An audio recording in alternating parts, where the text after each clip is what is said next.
Welcome to the Nurses Breakroom. It's not a place we get to visit very often in real life, but you're always welcome to come and recharge here. And while you're at it, head to selfcareisn'tselfish.com and grab your free copy of my book, Self-Care Isn't Selfish, The Compassionate Nurse's Step-by-Step Guide to Personalized Stress Relief. It's packed with simple, effective strategies to help you prioritize your needs without guilt so you can feel energized, focused, and ready to take on the day. Grab yours at selfcareisn'tselfish.com. Hello, and welcome back to another episode of the Nurses Breakroom with Jenny Lytle, RN. This week, we're going to be talking about protecting your peace. Now, as I've talked about before over the past couple of months, I've gotten a bit out of whack in terms of the way I want to be living my life, the way I want to show up. And I know that I had let the busyness crowd out the things that help me be my best, the things that make my life joyful and peaceful. And I know from past experience and from the work that I do that those little things that can have so much impact don't have to take a lot of time or effort, but they do have to take at least a little bit of space on our calendars because they rarely just happen. And so that's something that I've been working on, and it's been going well. But I also realized that there are some things that I needed to look at. It made me reconsider some of my work that I've been doing. So I was potentially looking at taking a different sort of position with a different hospice company because it was something new and it aligned in a lot of ways with what I love to do and what I'm gifted at. But there were some things that just weren't checking the boxes. And a big part of that was the lack of flexibility that I have now. This new position wasn't going to offer that. It was going to be a Monday through Friday day position, full time, no on call, which is great because I work on call and sometimes I get to sleep and sometimes I'm out a lot. And the older I get, the more important sleep is to me. And it's always been high on my list of priorities.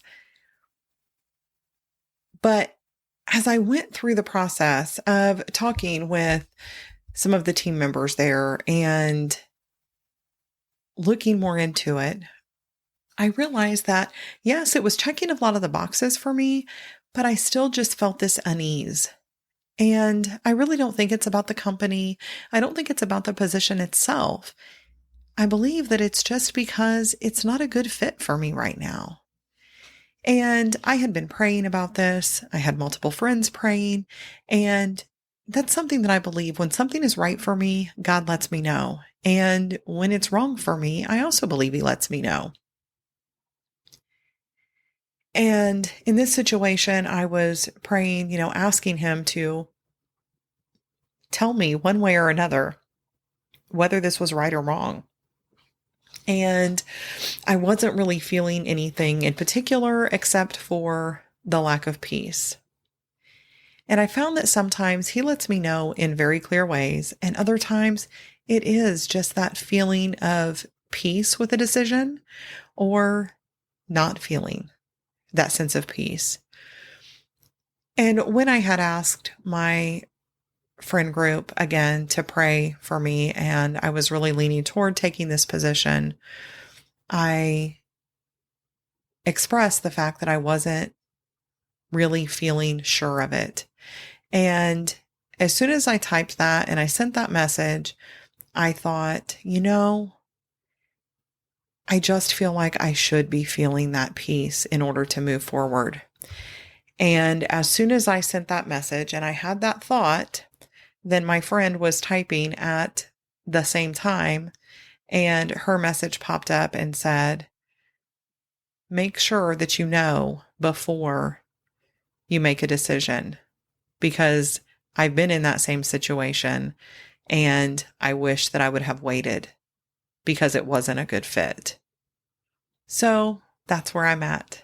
And I've decided to turn down that position and continue doing what I'm doing in terms of on call, but also add in another PRN position, which for those of you who are non-medical, it's another kind of as needed position where I'm able to basically self-schedule, which would allow me the flexibility that I have with my current role.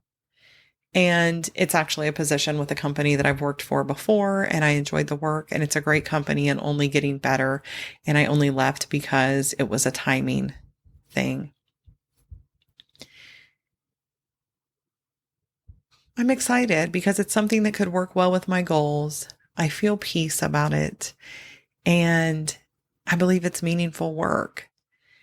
So my plan is to continue doing the hospice work that I'm doing, maybe with a bit of an adjustment to my schedule, and then go back to some mental health work that will also allow me flexibility, not only to continue with my own coaching business, but I'm also going to be starting a contract role with a local university to provide coaching. So all of this to say, some things can look right on paper and can check a lot of boxes and can seem like a great new opportunity. But really, there's that gut check that's easy to discount. It's easy to think, well, there's all these reasons why this is a great fit, why this is a great opportunity, why this person maybe seems like a dream guy on paper, but you just have some kind of feeling. For me personally, I believe this is God protecting us. And I believe that intuition comes from God.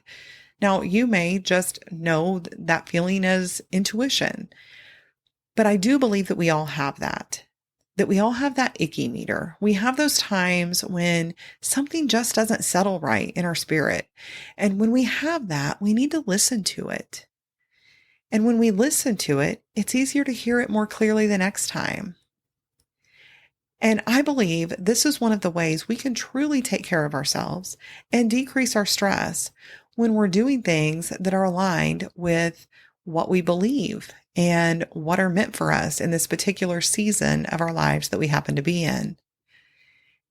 And so I would love to hear from you. If this is something that resonates with you, something that maybe you realized, gosh, I wish I would have gone with my gut in this situation, or I'm so glad that I went with my gut in this other situation that maybe, seemed like a big stretch.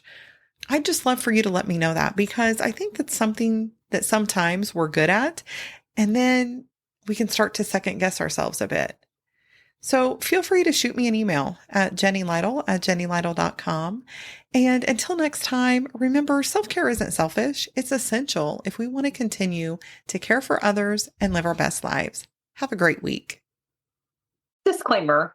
Although I am a registered nurse, the medical and health information contained in this podcast is provided for general information and educational purposes only and is not a substitute for professional advice.